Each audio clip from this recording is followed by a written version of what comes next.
ಸೀತೆ, ಈ ಅಶೋಕವನದಲ್ಲಿ ಮರದ ಕೆಳಗೆ ಕುಳಿತಿರುವುದು ಶ್ರೀರಾಮನ ಪತ್ನಿಯೇ ಹೌದೋ ಅಲ್ವೋ ಎಂದು ನನಗೆ ಖಚಿತವಾಗಬೇಕಲ್ಲವೇ? ಏಕೆ ತ್ರಿಜಟೆ ಈ ದಿನ ವಿಚಿತ್ರವಾಗಿ ಮಾತನಾಡುತ್ತಿರುವೆ? ಇಷ್ಟು ದಿನ ನಾನು ಜನಕ ಪುತ್ರಿ, ದಶರಥನ ಸೊಸೆ, ಶ್ರೀರಾಮನ ಧರ್ಮಪತ್ನಿ ಎಂದು ತಿಳಿಯದೆ ನನ್ನೊಂದಿಗೆ ಮಾತನಾಡುತ್ತಿದ್ದೀಯಾ? ಇಷ್ಟು ದಿನದ ವಿಷಯ ಬೇರೆ, ಇಂದಿನ ವಿಷಯವೇ ಬೇರೆ. ಆ ಇಂದ್ರಜಿತು ರಣರಂಗದಲ್ಲಿ ಸೀತೆಯನ್ನು ವಧಿಸಿದ ಮೇಲೆ ಆ ಸೀತೆ ಇಲ್ಲಿರಲು ಹೇಗೆ ಸಾಧ್ಯ?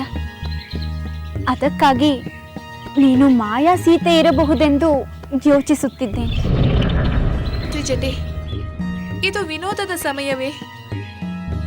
ಪ್ರತಿ ಕ್ಷಣ ನನ್ನ ಸ್ವಾಮಿಗಾಗಿ ಹಂಬಲಿಸುತ್ತಿರುವ ನಾನು ವಿನೋದ ಪಡುವ ಸ್ಥಿತಿಯಲ್ಲಿರುವೇನೆ? ಇಂಥ ಪರಿಹಾಸ ಮಾಡಿ ನನಗೆ ನೋವುಂಟು ಮಾಡಲು ನಿನಗೆ ಹೇಗೆ ಮನಸ್ಸು ಬಂತು? ಕ್ಷಮಿಸು ಸೀತೆ, ನಿನಗೆ ನೋವು ಉಂಟು ಮಾಡುವ ಉದ್ದೇಶ ನನ್ನದಲ್ಲ. ಆ ದುಷ್ಟ ಇಂದ್ರಜಿತು ಶ್ರೀರಾಮನಿಗೆ, ಲಕ್ಷ್ಮಣನಿಗೆ, ಹನುಮಂತನಿಗೆ ಮತ್ತು ವಾನರರಿಗೆ ದುಃಖವನ್ನುಂಟು ಮಾಡಿದ್ದಾನೆ. ಅದಕ್ಕಾಗಿ ನಾನು ಹೀಗೆ ಮಾತಾಡಬೇಕಾಯಿತು. ಇಂದ್ರಜಿತು ಅಂತ ಯಾವ ಕಾರ್ಯವನ್ನು ಮಾಡಿದ ತ್ರಿಜಟೆ? ಮಾಡಿದ್ದಾನೆ ಸೀತೆ.